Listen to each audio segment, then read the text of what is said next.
Sveiki gyvi! Tai ką, šiandien turim naują projektėlį. Projektėlis mūsų yra freza. Frezos stalas. Ir kodėl mums reikia frezos stalo? Tam, kad galėtume sekančiam projektui, tai yra laiptams, pasidaryti iš tokių PVC lentelių pakopas. Ir mintis tokia, kad mums reikia padaryti V-katą tokią, 90 laipsnių kampu, V-katas daromas.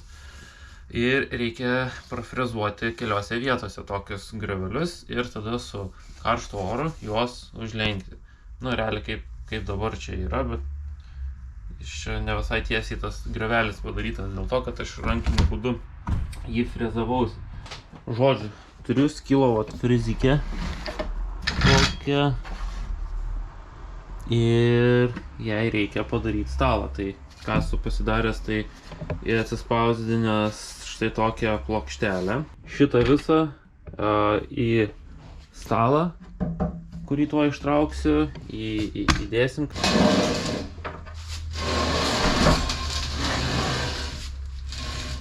Mūsų stalas yra virintas iš kampuočio 35 mm.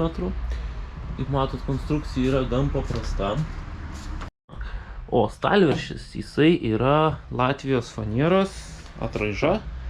Realiai už šitą gabaliuką mokėjau 9,50 plus PVM. Ir čionais mes turim 22 mm storio. Šitą begelį reikės įfrezuoti. Tai skaitykim, čia mes turėsime nebe per daugiausiai mėsos. Kitas begelis bus vienas taip, kitas irgi taip. Na ir tada jau šitie visi begeliai galės tais begeliais laidintis šitie begeliai. Preliminariai bus. Mūsų freza įsimontuoja čia kažkur. Mums reikia šitą plokštelę įfrezuoti begelius. Tuomet reikės mums patį stalviršį prisitvirtinti prie rėmo. Dar ką galvoju, tai pasidarysim ratukus čionais. Tam, kad būtų galima patį stalą visą važinėti po erdvę ir lengvai pasiimti tiek iš po kito stalo, tiek kažkur jį nusivežti esant poreikiai.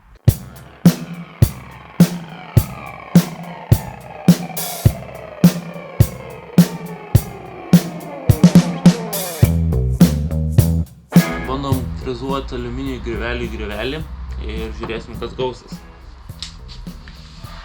Akiniai. Safety is number one.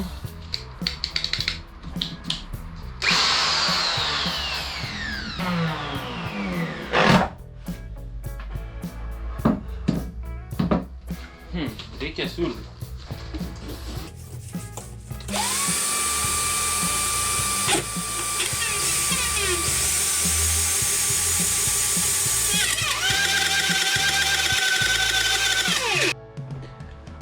Tai turime išsifrezavę griovelį, kuris nėra visai lygus. Čia įvažiavimas ir čia įvažiavimas. Dėl to, kad tiesiog prastai pritvirtinau frezą ir jos gerai neužspaudžiau. Tai man pamoka tiesiog gerai užspausti frezą. Ir ką toliau darom, tai antrą griovelį tokį patį prasifrezuojam. Ir tada galėsim montuoti begelius.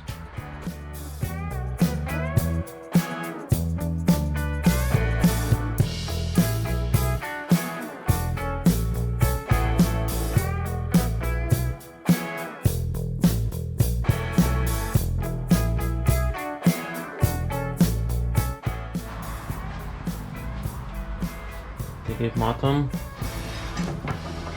šitas profiliukas tilpo.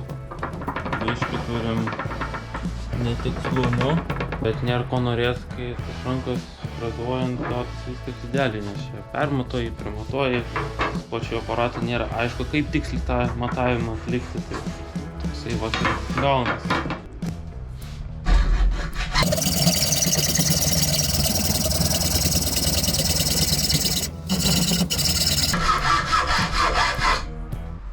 Ką mums reikia padaryti, tai tokiem varžtukam, sraigtukam reikia pragręžti skyles. gręšiu 2 mm, nes varžtas yra 4.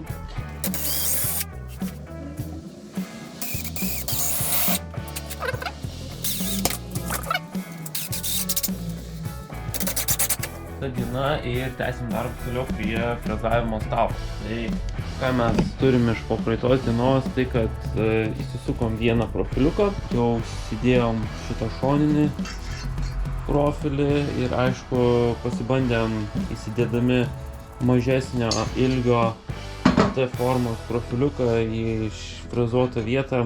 Tiesiog norėjau pasižiūrėti, kaip šitoj vietoj mūsų sienelė juda.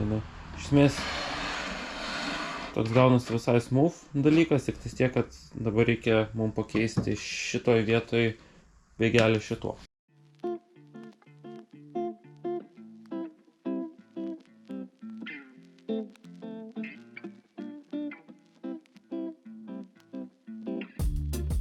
Bandom įsidėti šitą reikalą į vietą.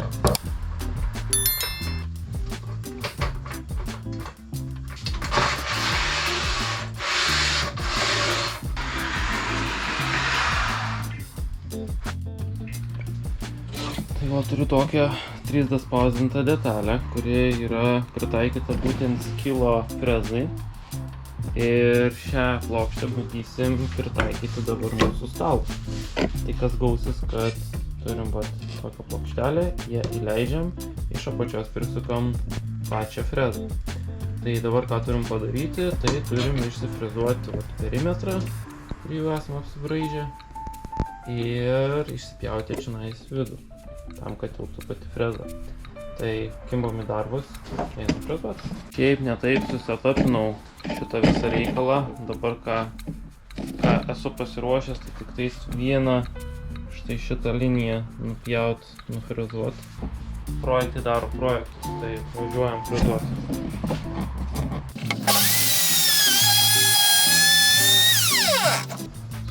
Ir kai visą laiką suvarai iš rankos įdomas. Tai va čia matosi toks nelygumas, nes antrą kartą pavariau, kad pirmą nesigavo. Tai, sakant, laikas yra tokių trikdžių. Gyveni ir mokai.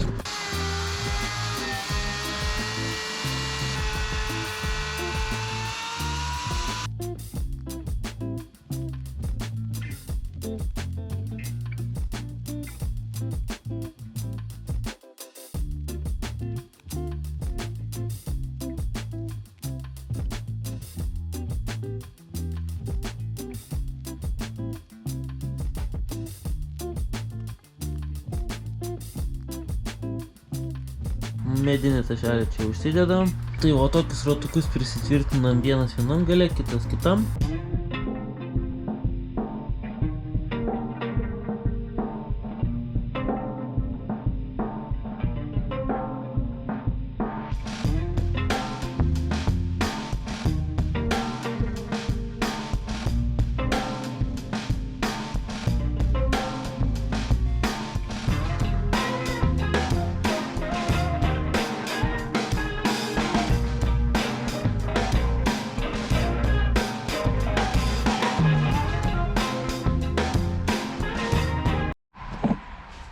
O štai stalo rėmas dabar yra ant ratukų. Ir ką pastebėjau, tai kad visai gerai užsidėjau šitos ratukus, kad ratukas žiūri būtent į to judėjimo pusę, kadangi mes visą veiksmą darysim būtent taip, šitą kryptimi, tai dėl to stalas jisai turi judėti šitą kryptimi, o darant judesi štai šitą, stalas jisai turėtų tiek daug neslysti. Jis kažkiek aišku dabar slysta, bet turėtų susidėti svoris ir turėtų šitas dalykas dingti. Aišku, kitas dalykas, besisukantis ratukai, tai su jais yra šiek tiek niuansų, nes nuspaudus stabdį vis tiek jisai geba suktis pats rėmas, tai tas nėra labai smagu.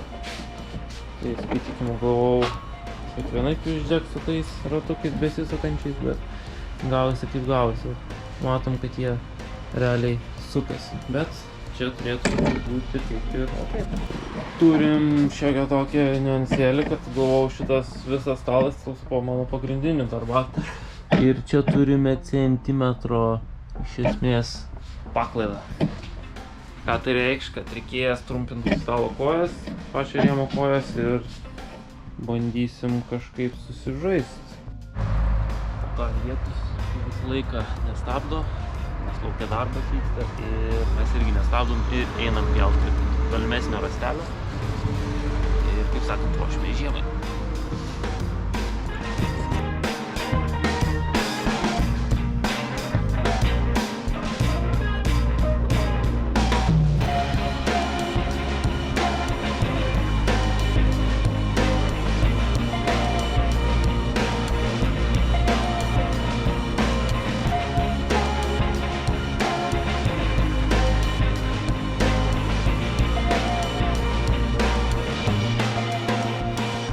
Taigi būna, kad po ilgo pjovimo turim ir atsipalaidavusią grandinę. Tai ką mums reikia padaryti, laisim šitą varžtą ir patraukti visą geležtę į priekį. Taip pat reikia dar pasitikrinti visą laiką, ar alyvos lygis yra tinkamas grandinės tepimui.